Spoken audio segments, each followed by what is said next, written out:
ฮะ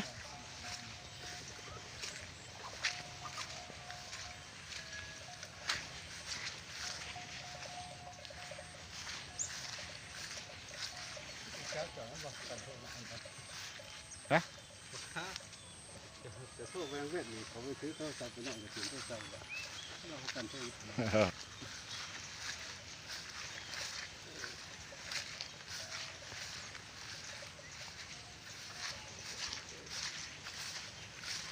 ไม่อยากโทรศัพท์หน่อยมันจากหลังบัวโอ้ยตัวใหญ่เลยตัวตู้เลยวะ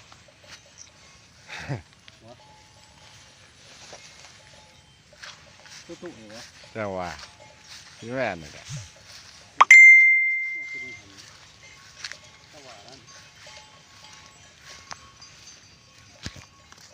ใช่ดูวะอืม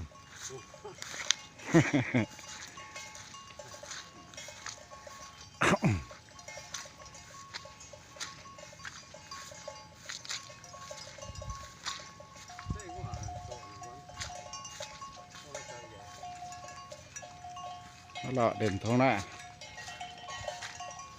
เบิกงัว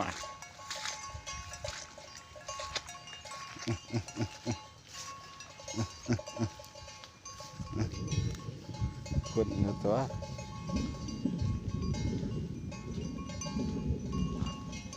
วัดไปใช่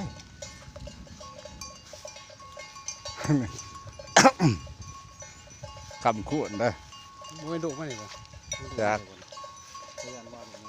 เขาหนึ่งทับเอาหนิเขาหนึ่งเสียเอาเงินคำขุด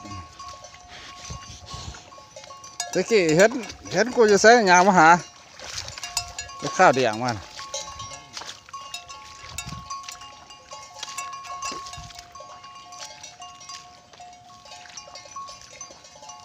ก็วัดไปเสียหนอ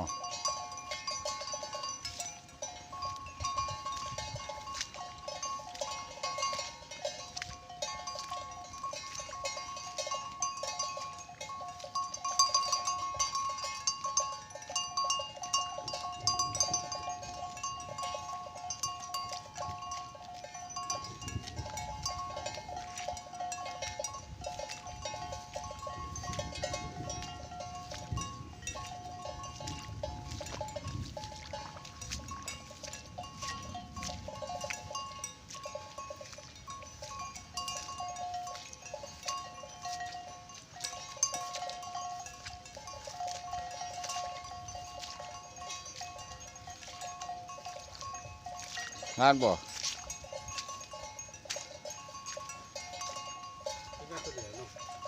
งาน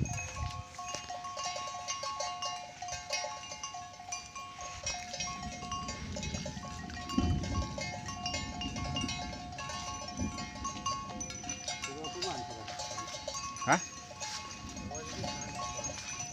คือว่าเจ้าของบ่หวันโตแก๊สบักกระดิ่งแต่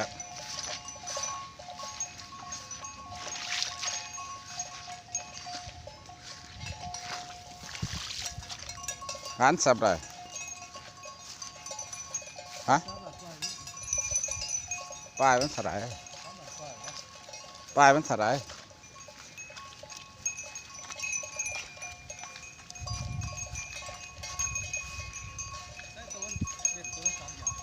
จะได้สักตัวใด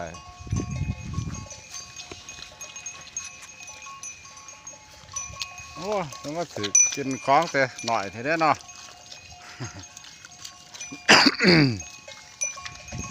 จักเงี้ยจักเงี้ย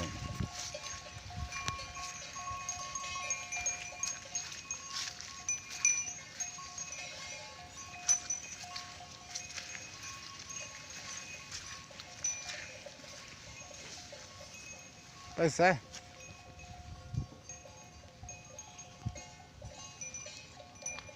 เอาวัดบ่เฮ้ยยังเฮ้ยยังฮะ